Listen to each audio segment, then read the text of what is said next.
Olá pessoas do YouTube, tudo beleza com vocês? Aqui é Léo Menezes falando, sejam todos muito bem-vindos a mais um vídeo do Cinéfilo Leitor. Esse é o primeiro vídeo de curiosidades clássicas do ano de 2022 e para começar o ano vamos falar de um épico histórico, Um Leão no Inverno. Do you truly care who's king? I care because you care so much. Give me a little peace. A little? Why so modest? How about eternal peace? If you oppose me, I'll strike you anywhere I can. Lançado oficialmente em 30 de outubro de 1968, The Lion in Winter, O Leão no Inverno, é uma produção em parceria britânica e americana dirigida por Anthony Harvey. E pode-se dizer que esse filme é um clássico natalino um pouquinho diferente do habitual. O longa é ambientado no final do ano de 1183. Na trama, o rei da Inglaterra, Henrique II, promove uma reunião na temporada das festividades natalinas com sua família e alguns convidados. Dentre os convidados está a rainha Eleanor de Aquitânia, esposa de Henrique, que ele a mantém em cativeiro há cerca de uma década, com o intuito de impedir que ela interfira em suas atividades. Além dela estão presentes também os três filhos deles, Richard, Geoffrey e John, além de também Philip, o atual rei da França. O objetivo da reunião é discutir questões políticas, já que o rei e a rainha divergem nas suas opiniões a respeito de qual dos três filhos será o herdeiro do trono. Enquanto a rainha quer o filho mais velho, o rei quer o filho mais jovem. No entanto, nenhum dos três herdeiros está interessado em dar crédito às preferências dos seus pais, e eles bolam seus próprios planos para herdarem a coroa, o que dá início a um jogo de manipulação, formação de alianças e disputa pelo poder. O roteiro do filme tem como base a peça teatral homônima, The Lion in Winter, que estreou na Broadway no ano de 1966, escrito por James Goldman e protagonizado por Robert Preston e Rosemary Harris, que inclusive ganhou um prêmio Tony Awards por sua performance no espetáculo teatral. O espetáculo em questão contou com cerca de 92 apresentações entre março e maio daquele mesmo ano. Embora tenha dividido um pouco a opinião da crítica, o mesmo chamou a atenção do produtor Martin Poe, que contratou James Goldman para ser o roteirista da adaptação cinematográfica da peça. Embora isso, James é o único integrante da peça que está presente na adaptação cinematográfica. Todo o elenco aqui é diferente. Inclusive, o filme marca a estreia no cinema de dois nomes muito importantes de Hollywood. O primeiro é Anthony Hopkins, mais conhecido por interpretar o vilão Hannibal Lecter no longa O Silêncio dos Inocentes no início dos anos 90 e o atual ganhador do Oscar de melhor ator por sua performance em Meu Pai. Além dele, também temos aqui Timothy Dalton, o ator responsável por interpretar o James Bond nos dois filmes da franquia 007 da segunda metade dos anos 80. Ainda falando sobre o elenco, um fato interessante é a respeito da escalação do ator Peter O'Toole, que é quem interpreta o rei Henrique II. Na ocasião das gravações do longa, Peter tem apenas 36 anos, enquanto seu personagem tem 50 anos. E essa não foi a primeira vez em que Peter deu vida ao rei Henrique II. 4 anos mais tarde, no ano de 1964, ele tinha dado vida a essa mesma personalidade histórica no longa Becket, o preferido do rei. Embora isso, os filmes não possuem conexão e ambos não são sequência um do outro. They may snap at me and plot, and that makes them the kind of sons I want. I've snapped and plotted all my life. There's no other way to be a king, alive, and 50 all at once. A produção do longa Um Leão no Inverno começou em novembro de 1967 e se esticou até maio de 1968. As gravações foram rodadas num estúdio em Bray, na Irlanda, e contou com tomadas externas tanto na Irlanda como no país de Gales e na França. Um fato curioso a respeito das gravações na França acontecem justamente quanto à cena inicial do longa, durante os créditos iniciais. Durante a temporada de gravações na França, o diretor Anthony Harvey encontrou por acaso algumas estátuas de pedra no meio de uma calçada do país. Ele gostou tanto das estátuas que fez as imagens delas, mais tarde elas foram editadas e usadas nos créditos iniciais. Uma das principais preocupações do diretor durante as gravações do filme é que o longa fosse extremamente fiel à época em que a trama se passa, no caso o ano de 1183. E é por conta disso que aqui no filme nós vemos que, embora os personagens sejam uma família da realeza, eles moram em um castelo sujo, cheio de correntes de ar, destoando bastante daquela imagem glamourizada e higienizada que a gente tem da época da vida medieval que a gente sempre vê nos filmes históricos.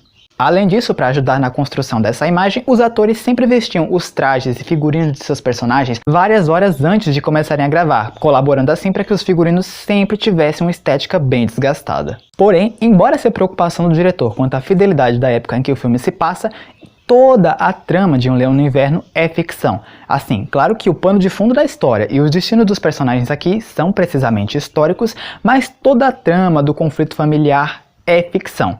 No ano de 1183, que é quando o filme se passa, não havia nenhuma corte de Natal no condado de Shion, embora tenha havido uma no ano anterior no condado de Caen.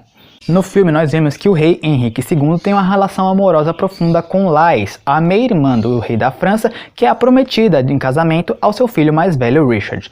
Bem, de fato na vida real, rei Henrique teve várias amantes e também vários filhos ilegítimos, mas não há nenhuma evidência concreta que comprove que ele chegou a ter um caso com Lais, com exceção do fato de que Richard de fato teria apresentado resistência em se casar com a jovem, alegando que ela era amante de seu pai. Eleanor de Aquitânia de fato foi feita prisioneira por rei Henrique II no ano de 1173, porém isso foi por conta de que ela persuadiu seus 3 filhos que se rebelassem contra o rei. Ela foi mantida na prisão desde o ano de 1173 até o ano de 1189, quando Henry faleceu. Outro fato, inclusive, é quanto à questão da possível homossexualidade de Richard the Lionheart, o filho mais velho do rei Henrique II. De fato, a possibilidade de Richard ter sido homossexual é algo que intriga bastante os pesquisadores há muitos anos, principalmente pelo fato de que ele não teve filhos em seu casamento, mas também é outra teoria que não possui nenhuma prova concreta.